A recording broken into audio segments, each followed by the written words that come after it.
Bonjour à tous. Alors aujourd'hui, j'ai intitulé ma vidéo Au bon endroit, au bon moment, pour partager avec vous l'histoire de l'édition de mon roman que certains suivent depuis un petit moment. En fait, j'avais déjà fait une vidéo pour vous dire que je devais signer avec Albin Michel et que finalement ça ne s'est pas fait et que ça m'avait bien découragée sur l'instant, mais que, étant donné que j'étais animée par la passion et par mon rêve, je n'ai pas lâché. Et aujourd'hui, donc certains l'ont déjà compris, j'ai enfin signé mon contrat après des démarches qui ont commencé au mois de mars. Donc pour un roman, c'est relativement rapide, bien que j'en ai déjà publié deux. Et pour la petite histoire, j'avais envoyé mon synopsis aux éditions Très Daniel au mois de mars et il m'avait dit que de toute façon, il ne faisait pas de roman. Donc ça a commencé par un nom. Après, j'ai enchaîné avec notamment le oui puis le non d'Albin Michel. Et au final, il s'avère qu'aujourd'hui, mon roman va être publié chez Guy Daniel, alors qu'au départ, voilà, ça n'était pas censé se faire. Mais finalement, l'éditrice Cathy Selena a fini par le lire, malgré tout. Et elle a eu un coup de cœur, donc ça a été ma chance. Voilà, elle a adoré l'histoire, elle est complètement enthousiaste et Dieu sait qu'elle a lu de nombreux ouvrages de développement personnel, puisque eux sont spécialisés dans les guides pratiques.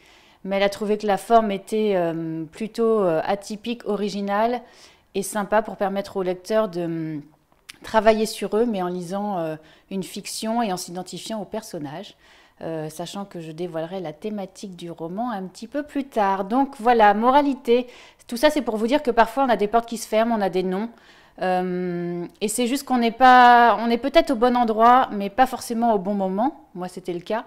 Et dans d'autres cas, c'est le bon moment, mais c'est pas le bon endroit, donc ça va pas être la bonne personne ou le bon éditeur ou autre. Donc ça, c'est valable pour mon contrat d'édition, mais c'est valable dans tout. Pour vos projets, pour la quête amoureuse, si par exemple vous avez quelqu'un, vous croisez une personne et que finalement elle n'est pas disponible à ce moment-là, c'est peut-être pas le bon moment, ou alors c'est tout simplement pas la bonne personne.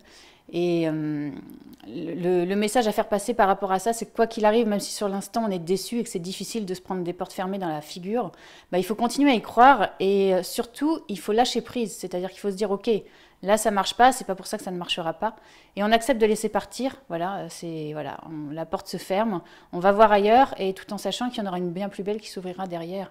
Donc gardez l'espoir, ne vous arrêtez pas sur un non et surtout arrêtez d'être acharné en fait sur une personne, un but, un projet.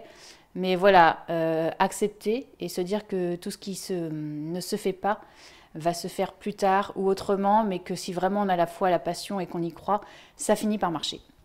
Voilà, donc j'espère que l'histoire par rapport à mon roman va vous donner du courage et puis bah, j'espère que vous aurez envie de le lire. En tout cas, je vous tiendrai au courant et je vous en dirai plus sur la thématique et le thème très bientôt parce que je pense que ça devrait toucher pas mal de gens, certains d'entre vous. Voilà, bah, merci beaucoup et puis rendez-vous sur Prête-moi ta plume ou Madame Bienette ou Stéphanie Zetoun ou Facebook ou YouTube, enfin où vous voulez. À très bientôt, merci, au revoir.